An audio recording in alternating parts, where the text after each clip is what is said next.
दोस्तों, अगर आपको स्टॉक मार्केट सीखना है तो Amazon पर जाकर आप हमारे बुक पढ़ सकते हैं या तो यूडेमी पे जाकर आप हमारे वीडियो कोर्सेज भी देख सकते हैं। Hello friends, welcome to our channel learn stock charts to earn. दोस्तों, आज की वीडियो में हम एक बहुत ही सिंपल सी इंट्राडे की ट्रेडिंग स्ट्रैटेजी देखेंगे जिसमें हम कोई भी इंडिकेटर का इस्तेमाल नहीं करने वाले।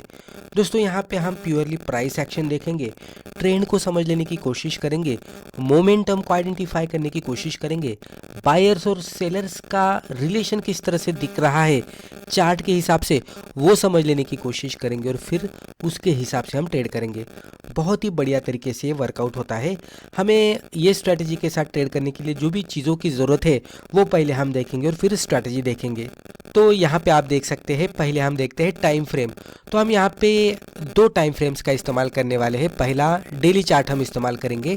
डेली चार्ट पे हम ट्रेंड और प्राइस एक्शन आइडेंटिफाई करने की कोशिश करेंगे, किस तरह से स्टॉक की प्राइस ट्रेड कर रही है, मोमेंटम किस तरह से है वो थोड़ा आइडेंटिफाई करेंगे। उसके बाद 5 मिनट का कैंडलस्टिक चार्ट हम इस्तेमाल करने वाले हैं बेसिक ट्रेडिंग करने के लिए, यानी कि डेली चार्ट पे हम ट्रेंड का आइडेंटिफिकेशन करेंगे और जो भी दिन में हमें ट्रेड करना है वहाँ पे हम 5 मिनट का कैंडलस्टिक चार्ट इस्तेमाल करके जो भी बेसिक सपोर्ट रेजिस्टेंस रहते हैं उसके ब्रेकआउट पे हम ट्रेड करने की कोशिश करेंगे। इंडिकेटर्स, हम यहाँ पे कोई भी इंडिकेटर का इस्तेमाल नहीं करेंगे, तो नो इंडिकेटर्स। ट्रेंड आइडेंटिफिकेशन, हमें ट्रेंड का आइडेंटिफिकेशन करने को आना चाहिए। कैंडलस्टिक पैटर्न्स, अभी जब भी ट्रेंड बनता है तो कैंडलस्टिक पैटर्न्स एक पर्टिकुलर तरीके से प्रिपेयर होते रहते हैं। तो वो जो पैटर्न्स यहाँ पे बन रहे हैं वो किस तरह से बन रहे हैं, तो कैंडलस्टिक्स के भी अलग अलग तरीके के पैटर्न्स रहते हैं, उसके पीछे एक सेंटीमेंट रहता है, उसके बारे में भी हमें पता होना चाहिए। मार्केट, हम यहाँ पे ये स्ट्रेटेजी के जरिए लिक्विड स्टॉक्स में ट्रेड करने की कोशिश करेंगे कि जहाँ पे हाई वॉल्यूम होना चाहिए, इन लिक्विड स्टॉक्स को हम टोटली इग्नोर करेंगे। तो पहले हम यहाँ पे स्ट्रैटेजी देखते हैं। स्ट्रैटेजी देखने से पहले आप ये टाइटल समझ लेने की कोशिश कीजिएगा कि PRB प्लस 5 मिनट ब्रेकआउट ये क्या है।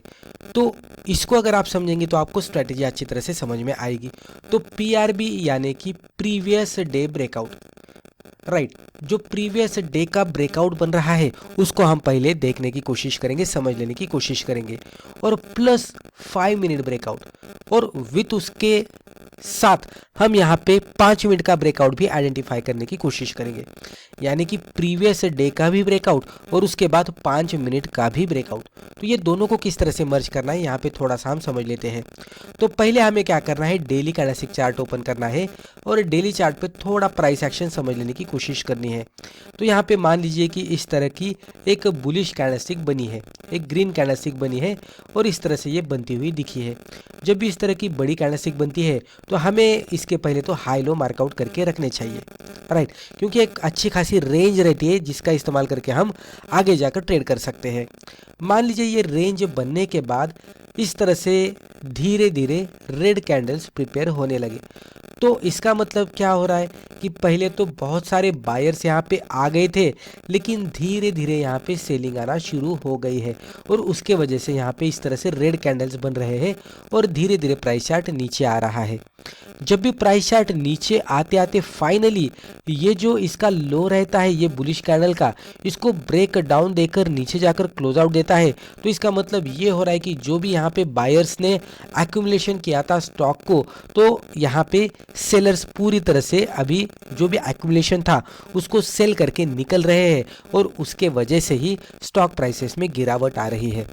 जब भी ये फाइनल लो ब्रेक होता है इसका मतलब यही हो रहा है कि यहाँ पे अभी बायर्स पूरी तरह से कमज़ोर हो चुके हैं और अभी यहाँ पे सेलर्स पूरी तरह से एक्टिव हो गए हैं।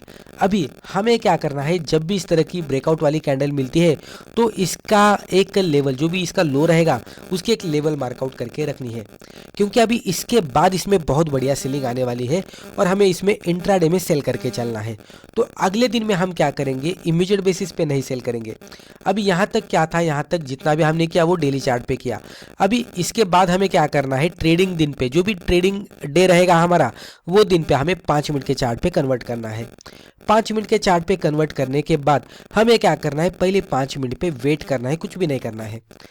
इसका हाई लो मार्कआउट करना है 5 मिनट की कैंडल क्लोजिंग होने के बाद। अभी तो पता लग गया हमें कि इसमें सेलिंग आने वाली है, लेकिन फिर भी ट्रेडिंग डे में हम ट्रेडिंग करने से पहले मल्टीपल कंफर्मेशन लेने वाले हैं और उसके बाद ही ट्रेड करेंगे।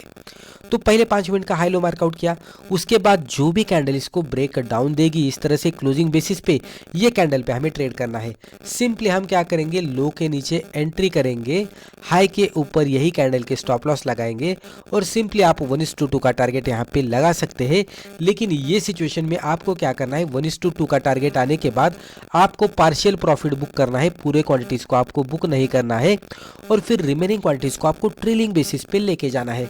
आप ट्रेलिंग के अलग अलग तरीके अप्लाई कर सकते हैं, लेकिन ट्रेलिंग बेसिस पे लेके जाना है। कभी कभी ये रिस्क रिवार्ड जो 1:2 का रहता है, यानी कि 1 रुपीज के लॉस के बदले 2 रुपए का प्रॉफिट, तो ये कभी कभी 2 से 3, 4, 5, 6 भी हो सकता है, उससे भी ज्यादा हो सकता है, ये हमें पता नहीं। तो मैक्सिमम प्रॉफिट हम यहाँ पे लेने की कोशिश करेंगे, तो उसकी वजह से हम रिमेनिंग क्वांटिटीज को ट्रेलिंग करने वाले हैं। तो यहाँ तक मुझे लगता है कि आपको कुछ कुछ समझ में आया होगा। अभी धीरे धीरे जैसे हम आगे बढ़ेंगे और एग्जाम्पल देखेंगे आपको क्लियर होता जाएगा। तो यहाँ पे आप देख सकते हैं ये बुलिश कैंडलस्टिक का हमने एग्जांपल लिया है। एक अच्छी खासी बड़ी वाली बुलिश कैंडलस्टिक यहाँ पे बनी। बुलिश कैंडलस्टिक जैसे ही बनती है तो आपको क्या करना है, इसके हाई लो मार्कआउट करके रखने हैं। अभी मैंने ये हाई मार्कआउट किया और लो तो मैंने पहले से ही मार्कआउट किया था।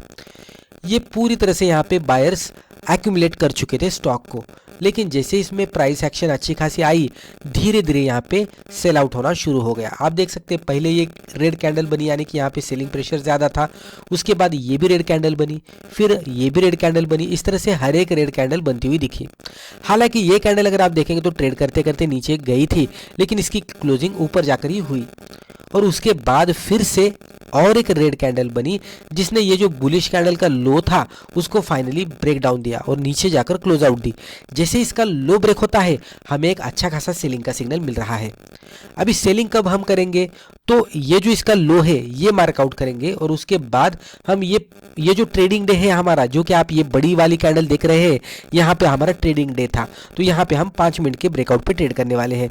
तो डेली चार्ट पे हमने एक बुलिश कैंडलस्टिक देखी, उसके बाद कुछ ऐसे बियरिश कैंडलस्टिक देखे कि जो नीचे नीचे नीचे आते हुए ये जो पूरी तरह से बुलिश कैंडलस्टिक थी उसका लो ब्रेक करके नीचे जाकर क्लोज आउट दी। तो पूरी तरह से यहाँ से बायर्स निकल गए हैं और पूरी तरह से सेलर्स यहाँ पे एक्टिव हो चुके हैं। उसके बाद हमें ट्रेड करना है सेलर्स के डायरेक्शन में, राइट। अभी हम 5 मिनट के चार्ट पे क्या हुआ वो देखते हैं। अब आपके सामने है ये 5 मिनट का कैंडलस्टिक चार्ट। जो भी ऊपर वाले ट्रेंड लाइंस हमने मार्कआउट किए थे डेली चार्ट पे, वो यहाँ पे एज इट इज है, यानी कि जो ग्रीन कैंडल थी उसका लो और उसके बाद उसको ब्रेक डाउन देने वाली जो कैंडल थी उसका भी लो, ये हमने मार्कआउट किया। ये ऊपर वाली ग्रीन कैंडल का लो था और नीचे वाला ये लो देखेंगे तो जो कैंडल ने ब्रेक डाउन दिया था उसका लो था।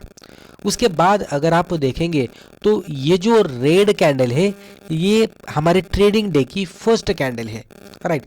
ट्रेडिंग डे की फर्स्ट 5 मिनट की कैंडल, ये 5 मिनट का चार्ट है। प्रीवियस हमारा डेली चार्ट था, तो ये 5 मिनट का चार्ट है।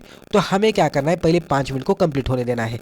जैसे ही पहला 5 मिनट कंप्लीट होता है तो इसका हाई और लो हमें मार्कआउट करना है। ये लो मार्कआउट किया और ऊपर के साइड में ये हमारा हाई भी मार्कआउट था। अभी इसके ब्रेकआउट के बाद हमें ट्रेड करना है। अभी देखेंगे तो यहाँ पे ये कैंडल थोड़ा सा इसके ऊपर ही क्लोज आउट दी थी, तो हम अगली कैंडल कंसिडर करेंगे, तो ये कैंडल पे हम ट्रेड करेंगे। जैसे ही ये कैंडल नीचे क्लोज आउट देती हुई दिखती है तो इसके लो के नीचे एंट्री, हाई के ऊपर स्टॉप लॉस और 1:2 का रिस्क रिवॉर्ड मिलेगा तो हम पार्शियल प्रॉफिट बुक करेंगे और फिर रिमेनिंग क्वांटिटीज को हम ट्रेलिंग बेसिस पे लेके जाने की कोशिश करेंगे। ये पर्टिकुलर केस में देखेंगे तो लगभग ये लेवल पे हमारी एंट्री बंद थी, स्टॉप लॉस हमारा ये लेवल पे था और मैक्सिमम जो मूवमेंट आई है तो वो ये लेवल तक आई है। रिस्क रिवॉर्ड रेशियो देखने की कोशिश करेंगे तो एंट्री से स्टॉप लॉस का डिस्टेंस इतना था और एंट्री से टारगेट का डिस्टेंस हमें इतना मिल गया। तो अभी रिस्क रिवॉर्ड रेशियो कैलकुलेट करने की कोशिश करते हैं। 1, ये 2, ये 3 और ये 4, 1:4 के आसपास हमें यहाँ पे रिस्क रिवॉर्ड रेशियो मिलता हुआ दिखा है। हालांकि 1:2 पे आपको पार्शियल प्रॉफिट बुक करना है और रिमेनिंग क्वांटिटीज को आपको ट्रेलिंग बेसिस पे लेके जाना है। तो इस तरह का मोमेंटम कभी कभी कैप्चर भी होता है, लेकिन हमें थोड़ा प्रीवियस डे का डेटा देखना होता है। बाइंग प्रेशर, सेलिंग प्रेशर किस तरह से चल रहा है वो देखना होता है, मल्टीपल कन्फर्मेशंस लेने होते हैं और उसके बाद इस तरह का मोमेंटम बनता है। अब कुछ इंपॉर्टेंट पॉइंट्स हम देखते हैं। जब भी हम इंट्राडे में ट्रेड करते हैं तो हमें ओवर ट्रेडिंग नहीं करनी चाहिए, 2 से 3 ट्रेड ही लेने चाहिए। हालांकि इस तरह की स्ट्रेटजी के साथ आपको मल्टीपल ट्रेड नहीं मिलेंगे, लेकिन अगर मिल भी रहे हैं तो ज़्यादा ट्रेड नहीं लेने हैं। वेट फॉर प्रॉपर ट्रेंड, पहले आपको ट्रेंड का आइडेंटिफिकेशन करना है डेली चार्ट पे, प्रॉपर ट्रेंड बन रहा है क्या, उसके बाद ही ट्रेंड के डायरेक्शन में ट्रेड लेना है, उसके पहले कुछ भी नहीं करना है। वेट फॉर कंफर्मेशन, जैसे कि हमने अलग अलग तरीके से कंफर्मेशन लिया तो हर एक कंफर्मेशन का वेट करना है और हर एक क्राइटेरिया को जब भी स्टॉक सेटिस्फाई करता है उसके बाद ही ट्रेड लेना है। फॉलो रिस्क रिवॉर्ड, कम से कम 1:2 का रिस्क रिवॉर्ड रेशियो मिलना चाहिए। अगर इस तरह की सिचुएशन में ज़्यादा भी प्रॉफिट मिल रहा होगा तो भी हमें ट्रेलिंग बेसिस पे लेके जाना है, लेकिन 1:2 पे हमें पहले पार्शियल प्रॉफिट बुक करके ही रखना है, रिमेनिंग क्वांटिटीज को ही हमें ट्रेलिंग बेसिस पे लेके जाना है। फॉलो स्टॉप लॉस, इतना सब कुछ करने के बाद भी अगर स्टॉप लॉस हिट होता है तो एक्सेप्ट करना चाहिए और एग्जिट करना चाहिए और अगले अपॉर्चुनिटी का इंतजार करना चाहिए, लेकिन ओवर ट्रेडिंग नहीं करनी चाहिए। And most important is do paper trading first. जब भी हम कोई भी नई ट्रेडिंग स्ट्रेटेजी सीखते हैं तो उसके बारे में ज़्यादा पता नहीं होता, तो पहले बहुत सारी बैक टेस्टिंग करनी चाहिए, वहाँ पे कॉन्फिडेंस आता है। तो पहले हमें पेपर ट्रेडिंग से शुरुआत करनी चाहिए, वहाँ पे भी सक्सेसफुल रिजल्ट दिखता है तो ट्रेडिंग करते समय पहले कम क्वांटिटी के साथ ट्रेडिंग शुरू करनी चाहिए, वहाँ भी पॉजिटिव रिजल्ट दिखता है तो धीरे धीरे क्वांटिटी बढ़ाकर ट्रेड करना चाहिए। इससे हम प्रॉपर डायरेक्शन के साथ जाएंगे। तो दोस्तों मुझे लगता है रिस्पेक्टिव वीडियो में हमने जो भी डिस्कस किया इससे आपको ज़रूर फायदा हुआ होगा। Thank you.